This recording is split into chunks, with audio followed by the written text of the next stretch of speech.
우리 주님의 이름에 큰 능력이 있음을 믿습니다. 우리 이 시간에 함께 하나님을 예배하는 우리 모두가 온전히 하나님에게 집중하고요, 하나님을 만나고 돌아갈 수 있는 귀하고 복된 시간이 되시기를 예수님의 이름으로 축원합니다. 자, 우리는 예수 믿는 자들입니다. 예수 믿는 자들이란 말이 어떤 말일까요?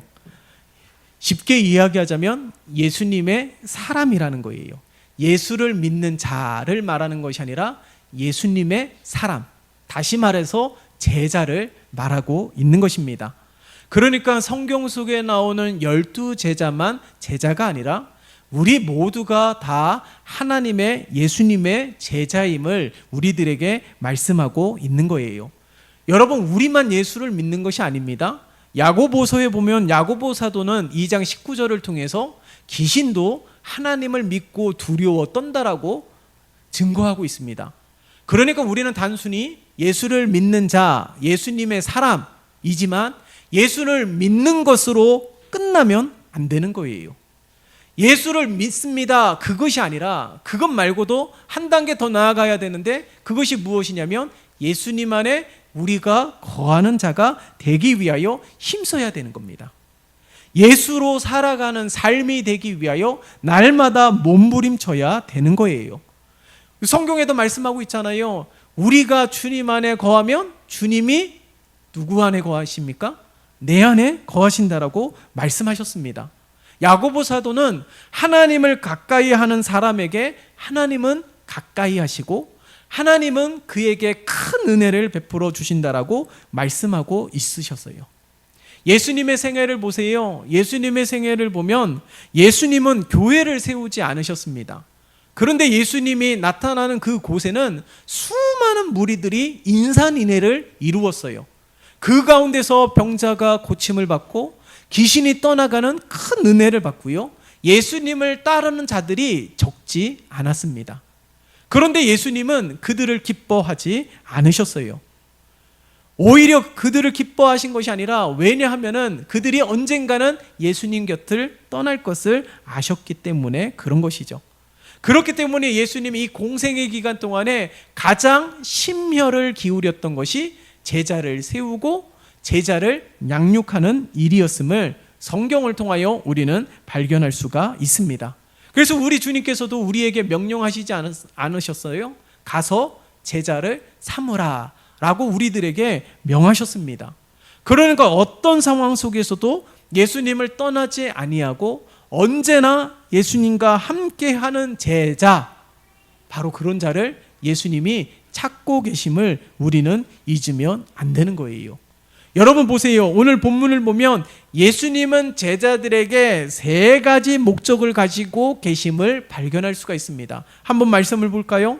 여러분 말씀을 보면 14절과 15절의 말씀을 다시 한번 읽겠습니다. 시작. 이에 12를 세우셨으니 이는 자기와 함께 있게 하시고 또 보내사 전도도 하며 귀신을 내쫓는 권능도 가지게 하려 하심이로라. 아멘. 예수님의 제자를 세우는 목적, 이 3가지, 여러분 14절과 15절 밑줄을 그어야 되지 않겠어요? 첫 번째는 무엇입니까? 자기와 함께 있게 하기 위하여.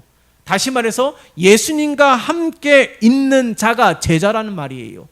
두 번째는 무엇을 말합니까? 전도하며 복음을 전한 자가 제자라는 사실을 말씀하고 있습니다. 여러분 우리가 112 전도 운동 하지 않습니까? 우리가 연초에 우리가 작정한 전도 대상자들이 있잖아요. 그들을 위하여 기도하며 그리고 복음을 전하며 그들이 다시금 하나님 앞에 나오는 일들이 우리를 통해서 일어나기를 원합니다.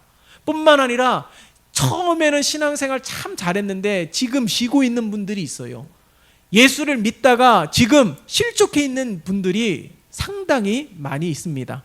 그분들이 다시금 신앙을 회복할 수 있도록 돕는 자가 우리 모두가 되어야 되는 것이에요. 그게 바로 제자라는 겁니다. 세 번째는 보세요. 15절의 말씀을 보면 귀신을 내쫓는 권능을 주셨다라고 말씀하고 있습니다. 그러니까 제자라는 것은 다른 말을 하는 것이 아니에요. 예수님과 함께 있고 복음을 전하고 귀신을 내어 쫓는 것. 어떤 귀신을 내어 쫓는 거예요? 바로 나의 믿음을 흔들고 내가 실족하게 만들고 시험 들게 만들고 미혹되게 만들고 그렇게 날마다 우리의 믿음이 흔들리게 만드는 것들로부터 귀신을 내어 쫓는 자가 되는 거예요. 여러분, 나의 신앙이 온전히 견고하게 설 수 있도록 우리는 힘써야 되는데 그것을 방해하는 것이 악한 마귀라는 사실을 알 수가 있는 것입니다. 그런데 이 제자들도 이 세 가지를 다 충족했느냐? 12명의 제자들이 이 세 가지를 다 충족했느냐라고 말을 한다면 아무도 없었어요. 수제자라고 말하는 베드로 역시 이 세 가지를 충족하지 못했습니다. 그런데 제자로 세워진 후부터 세워지기 시작했다라는 거예요. 여기서 가장 중요한 것이 무엇입니까? 그 출발이 무엇이고 그 시작이 무엇이냐면 14절에 말씀하고 있는 것, 이에 12를 세우셨으니 이는, 이게 가장 중요한 거예요. 자기와 함께 있게 하시고, 이게 시작이 되어야 됩니다. 전도에 열심히 있고 능력이 있다 할지라도 예수님과 함께 하지 않는다면 아무런 능력이 나타나지 않는 거예요. 가장 중요한 것은 예수님과 함께 있는 자, 예수님과 함께 하는 삶, 이것이 우리들의 신앙의 출발이 되어야 되는 거예요. 그럴 때 복음을 전하지 아니하고는 견딜 수 없는 마음이 생기는 것이고, 예수를 믿지 않는 자가 국률하게 보이는 것이고, 저들이 주님 오시는 그날까지 주님 앞으로 달려나오지 않는다라면 큰 심판의 대상이 되어서 지옥에 가게 될 것인데, 그런 국률이 여기는 마음과 가슴 아픈 마음이 생기는 것입니다. 그렇기 때문에 저들에게 복음을 전하지 아니하고는 견딜 수 없는 마음을 허락해 주시는 거예요. 예수님이 공생기간 동안에 가장 크게 신경 쓰셨던 부분이 바로 이 제자들과 3년 동안 동고동락하셨다라는 것입니다. 예수님과 함께 할 때는 제자들에게 문제가 생겨도 문제가 되지 않았어요. 보세요. 오병의 기적이 어떻게 일어났습니까? 수많은 무리들을 먹일 양식이 없었습니다. 돈도 그렇게 넉넉하지 않았어요. 근데 예수님이 함께 하시니까 그것이 문제가 되지 않았다라는 거예요. 오병의 기적이 나타나지 않았습니까? 그러나 문제는 언제 발생했느냐? 예수님이 십자가 위에서 부활하시고 승천하신 이후에 제자들과 함께 하지 않았을 때에 문제가 생겼을 때에 문제가 되었다라는 사실을 잊으면 안 되는 거예요. 예수님이 함께 하시지 않으니까 문제를 만났을 때 제자들은 당황하기 시작하였고 멘붕이 왔었습니다. 이제는 예수님과 함께 할 수 없다라고 생각이 되어서 차라리 죽어서 예수님과 함께 하는 것이 좋다고 생각하였어요. 저들은 마치 인생 다 산 것처럼 하늘만 쳐다보았습니다. 제자들은요. 하늘로 승천하신 예수님을 바라보면서 하늘만 쳐다보았던 제자들의 모습이에요. 예수님이 어디에 계십니까? 천국에 계시죠. 그러나 진정으로 이 예수님이 함께 하신다라는 말은, 천국이란 말은 우리가 죽어서 가는 곳만 말하는 것이 아니라 지금 이 시간에 예수님이 함께하는 이 곳도 천국이 되고 우리가 발 딛고 살아가는 모든 것이 다 천국이 되어야 되는 삶이 오늘날 우리의 삶인 줄 믿습니다. 그러니까 지금 우리와 함께 하시지 않는다라면, 아니 예수님이 하늘에만 있고 천국에만 있고 지금 우리와 함께 하시지 않는다라면 하늘과 땅의 이 거리가 얼마나 멀겠습니까? 그러니까 제자들은 하늘만 쳐다보고 있는 거예요. 그러나 예수님께서 하늘로 승천하셨지만은 약속하신 성령을 보내어 주신다라고 말씀해 주셨을 때에 저들은 그게 무슨 소리인지 몰랐지만은 성령을 받고 나서 예수님이 하늘로 승천하셨지만은 여전히 우리와 함께 하고 계심을 깨닫고 발견하였다라는 사실을 잊으면 안 되는 거예요. 그러니까 예수님은 하늘로 승천하셔서 우리와 거리를 두고 있는 것이 아니라 우리와 영원히 함께 하기 위하여 예수님은 십자가를 지신 것이고, 예수님은 십자가 위에서 부활하시고 승천하시면서 성령님을 보내주셔서 그것을 보게 하시고 그것을 깨닫게 하시고 그것을 확신케 하시는 하나님의 놀라운 은혜를 우리들에게 허락해 주셨습니다.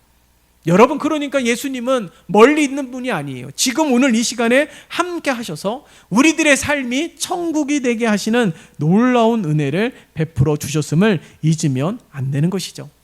여러분, 제자들이 바로 이 성령의 강림의 놀라운 역사를 통하여서 예수님이 우리와 함께 하심을 통하여 저들에게 나타난 역사들이 무엇입니까? 가는 곳곳마다 복음을 증거했잖아요. 저들이 복음을 전하는 곳마다 교회가 세워지고 예수님이 행하셨던 기적과 이적들이 제자들도 똑같이 그 많은 기적과 이적을 행하였던 일들을 제자들의 삶 가운데 펼쳐지는 것을 우리가 성경을 통하여 발견할 수가 있습니다.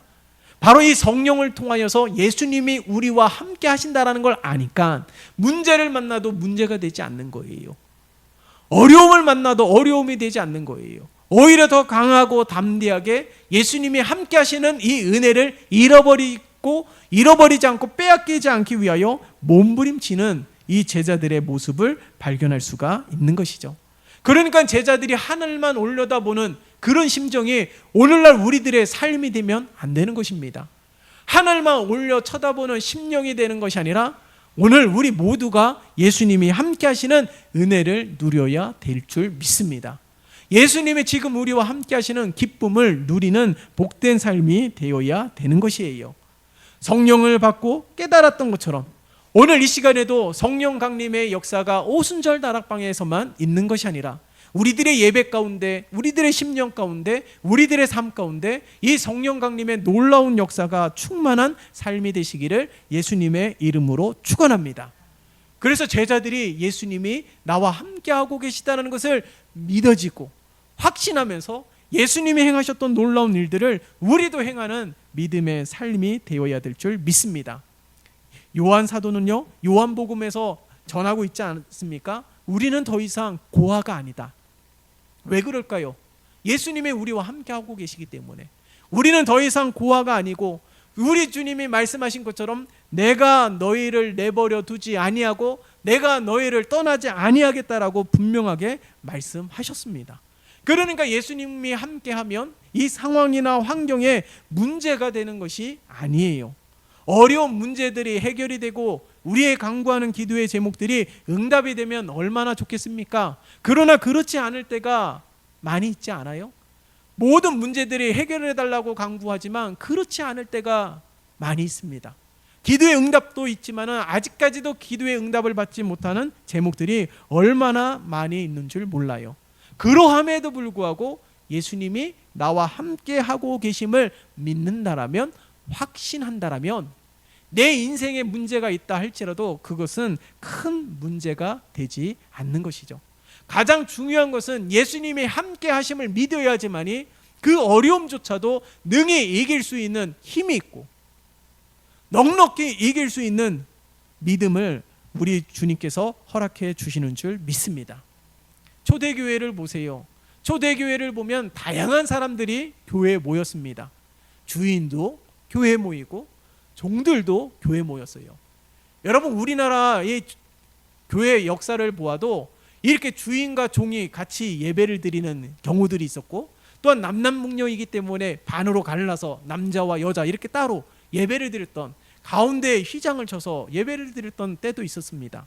이 초대교회도 마찬가지예요. 주인과 종들이 함께 예배를 드렸을 때에 온전한 회복이 되고 하나가 되는 그런 공동체였을까요? 그렇지 않을 때도 있습니다. 종들은요, 움츠려 드렸을 거예요. 주인을 바라보고 주인과 함께 예배를 드리는 것이 자연스럽지 않았을 것입니다. 그런데요, 바울은 종들에게 분명하게 증거하였어요.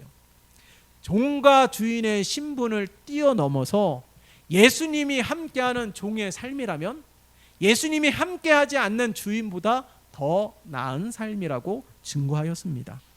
여러분, 마찬가지입니다. 우리도 어려움을, 누구나 인생에 사계절이 있듯이 수많은 어려움들을 경험하지만 예수님이 함께하는 자의 어려움은 넉넉히 이기게 하시고 그 어려움을 통하여 더 큰 하나님의 계획과 섭리를 발견하게 되는 줄 믿습니다. 그러니까 우리는 예수님과 함께하는 믿음의 삶이 되도록 날마다 힘써야 되는 것이죠. 요셉의 삶을 보세요. 요셉의 삶은 어떻습니까? 우리가 잘 알고 있는 것처럼 형들에게 버림을 받았고 그로 인하여서 노예로 팔리게 되었고 억울한 일을 당하여서 감옥에 갇히게 되었습니다. 그러나 그 수많은 문제들 가운데 요셉은 낙심하지도 않았고요. 형들에 대한 복수의 칼을 가슴에 품고 살아가지도 않았습니다. 그가 버림을 받고 문제가 있고 억울한 일을 당하는 그 순간과 상황 속에서도 요셉이 힘썼던 것이 무엇이냐면 하나님과 함께하는 것이었어요. 하나님과 함께하는 삶을 힘썼더니 요셉의 삶 가운데 어떤 은혜가 있었습니까? 성경을 보세요. 하나님이 요셉과 함께 하심으로 늘 형통하였던 것을 봅니다. 요셉의 삶을 보세요. 하나님과 함께 하신 것을 믿으니 최선을 다하지 않았습니까? 노예 신분으로서도 최선을 다하니까 그 주인 보디발에게 인정을 받기도 하고 억울한 일을 통하여 감옥에 갇혀도 그 가운데서 최선을 다하니까 간수들에게 인정을 받게 되어 결국에는 나중에 총리까지 되게 되는 은혜를 입게 되었던 것이죠. 그러니까 가장 중요한 것은 하나님과 함께하는 자의 삶이 바로 축복의 삶인 것을 우리는 성경을 통하여 발견할 수 있는 것입니다.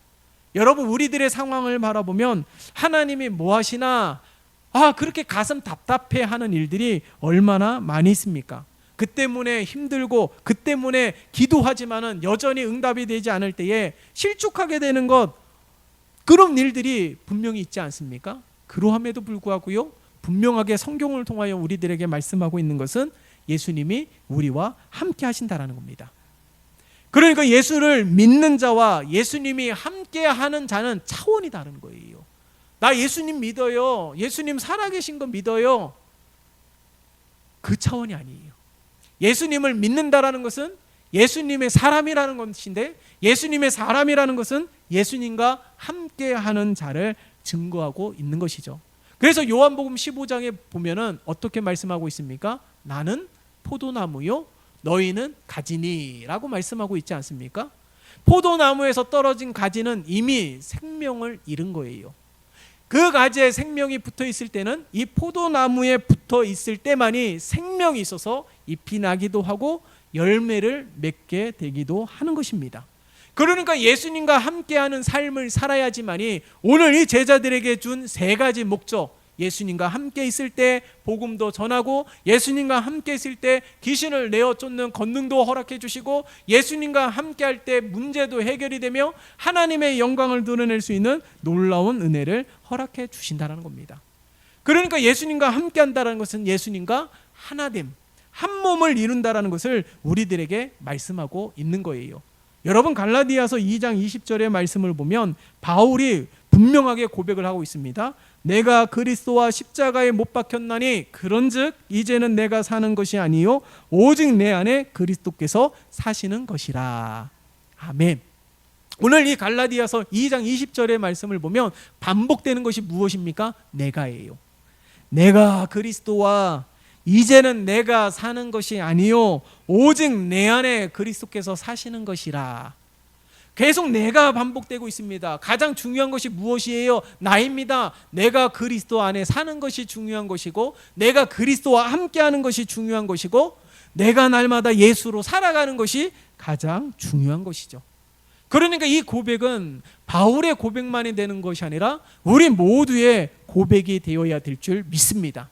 그러니까 예수를 믿는다라는 것은 예수와 함께하며 날마다 새롭게 되어지는 거예요. 어제의 내가 아니라 새롭게 된 오늘의 내가 되는 것입니다.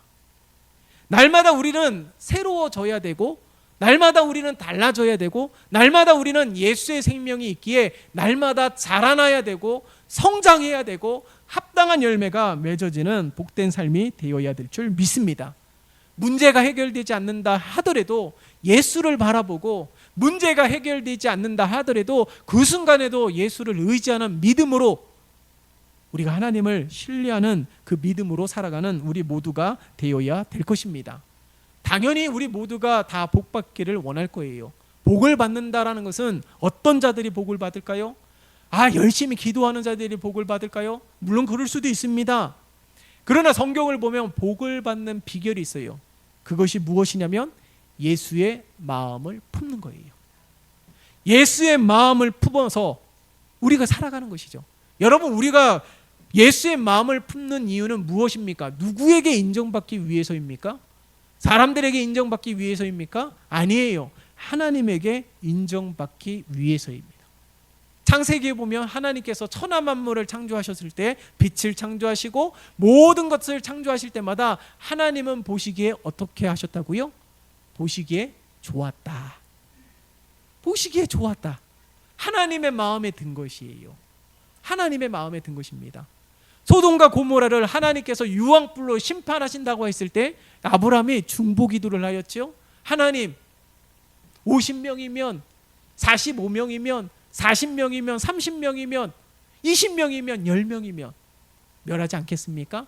그 기도를 하나님이 보시기에 좋아서 아브라함의 기도에 응답하지 않았습니까? 물론 결국에는 의인이 10명이 없어서 심판을 당하였지만 하나님의 마음에 흡족하고 하나님의 마음에 드는 것이 진정한 복을 받는 비결입니다.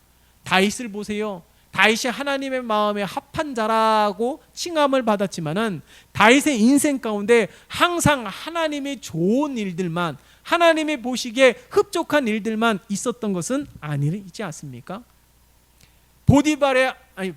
이 우리아의 아내를 범하여서 이 하나님의 징계를 받기도 하였던 다윗입니다. 그러함에도 불구하고 하나님의 마음에 흡족하다라고 말씀하신 이유가 무엇입니까? 그 가운데서 나단 선지자의 책망이 하나님의 음성으로 듣고 회개함으로 하나님 앞에 나아갔기 때문에 그런 거예요.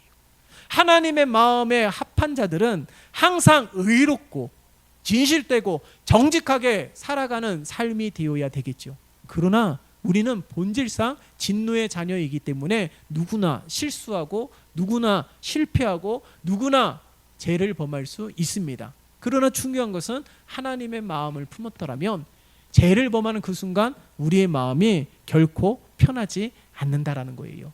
내 안에 내주하고 계신 성령 하나님께서 마음을 불편하게 하시고 그것이 죄라는 것을 깨닫게 하시고 하나님 앞에 회개함으로 나아갈 수 있는 은혜를 허락해 주시는 것이죠. 그렇기 때문에 우리의 마음이 날마다 하나님의 마음을 품는 자가 되어야 되는 것입니다. 하나님의 마음을 품는 자가 진정한 복을 받는 자임을 우리는 잊으면 안 되는 거예요. 어느 목사님이요, 심장 이식 수술을 2번이나 받으셨다고 합니다. 얼마나 건강이 안 좋으시면. 근데 이 또 안 좋아지셔서 3번째 심장 이식을 또 받아야 된다고 그래요. 저도 뭐 그 부분에 대해서 잘 알지 못했는데 심장 이식 수술을 2번을 받게 되면 뭐 2번까지는 국가에서 약간의 이렇게 지원이 있나 봅니다. 근데 3번째는 지원이 안 된대요. 그러면 그 목사님은 지금 이식 수술을 받아야 되는데 지원을 받을 수가 없는 것이죠. 그런데 놀랍게도 이 나라의 지원을 받게 되었다는 겁니다. 이게 어떻게 된 일인가 생각했더니 첫 번째 이식을 받아야 될 때에 이 목사님이 이식을 받을 순서가 되었는데 그 옆방에 입원한 어느 한 여자가 아주 급하게 이식을 받지 않으면 당장 목숨을 잃을 수도 있는 순간이에요. 그런데 이 목사님은 약을 통해서 한 달 정도는 여유, 한 달 정도는 좀 시간을 벌 수 있다고 하지만 그 여인은 한 달의 시간이 없는 겁니다. 그러면 이 목사님에게도 지금 이식을 받아야지만 그 심장 이식을 받아야 가장 필요한 사람이 그 여인인 것이죠. 자신도 살아야 됩니다. 한 달이라는 시간을 약으로 버티지만은 한 달 안에 다시금 이식을 받을 수 있다라는 보장이 없다라는 것이죠. 그러함에도 불구하고 그 마음속에 하나님의 마음을 품어서 하나님이 이웃을 사랑하라는 마음을 주셨답니다. 그래서 자신이 받아야 될 이식을 그 여인에게 양보를 한 거예요. 그것으로 통해서 그걸 인정받아 가지고 3번째 이식 수술을 받을 때에 국가의 도움을 받아서 이렇게 또한 이렇게 생명을 연장하여서 주의 일들을 하게 되었다라고 고백을 합니다. 그렇게 은혜를 받았던 이유가 무엇입니까? 하나님의 마음을 품었기 때문에. 하나님의 마음을 품으니까 하나님 사랑과 이웃 사랑을 행하고 하나님의 마음을 품으니까 하나님이 나를 깨닫게 하시고 내 마음을 감동케 하시는 일들에 즉각적으로 민감하게 반응하는 이 목사님의 삶이 바로 하나님의 마음을 품은 삶 아니겠습니까? 여러분, 우리도 하나님의 마음을 품는 자가 되어야 되는 것이죠. 이것이 제자라는 거예요. 여기서부터 출발이 되어야 되는 겁니다. 예수님은 날마다 나와 함께 하시지, 날마다 나와 함께 하시지, 그렇게 고백하는 것도 중요하지만 내가 예수님과 함께 하는 것이 더 중요하다라는 거예요. 제자를 세운 목적이 뭐예요? 자기와 함께 있게 하시기 위하여. 오늘날 우리 모두를 제자로 부르신 이유가 무엇입니까? 주님과 함께 있게 하기 위해서. 예수를 믿는 자가 뭐라고요? 예수님 믿습니다. 그거 아니라 예수님의 사람이라는 거예요. 너는 내 아들이라. 내가 너를 지명하여 불렀나니 너는 내 아들이라. 그러니까 예수님과 늘 함께 하는 자가 진정한 제자임을 우리들에게 말씀하고 있는 것입니다. 오늘 이 말씀을 통하여서 우리가 제자인, 제자로 부르신 우리 모두가 진정한 주님의 부르심을 받은 제자라면은 우리가 예수 그리스도의 마음을 품으며 예수 그리스도의 마음으로 사시기를 결단하고 고백하는 우리 모두가 되시기를 예수님의 이름으로 축원합니다.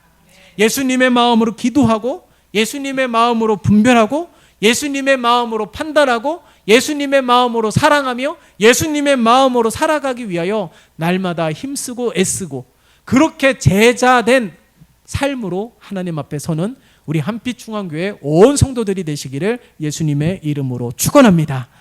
살아계신 하나님 아버지 감사합니다. 우리 한빛중앙교회를 축복하여 주시고 함께 예배를 드리는 온 성도들의 삶을 축복하여 주시사 예수를 믿는 자가 되는 것이 아니라 그것을 뛰어넘어 예수님과 함께하는 자가 되기 위하여 몸부림치는 우리 모두가 되게 역사하여 주시옵소서. 날마다 예수 그리스도의 마음을 품고 살아가게 도와주시어 날마다 하나님의 은혜가 넘쳐나게 하시고 하나님의 은혜가 흘러가게 도와주시옵시며 우리들의 삶 가운데 하나님의 역사가 충만케 도와주시옵소서.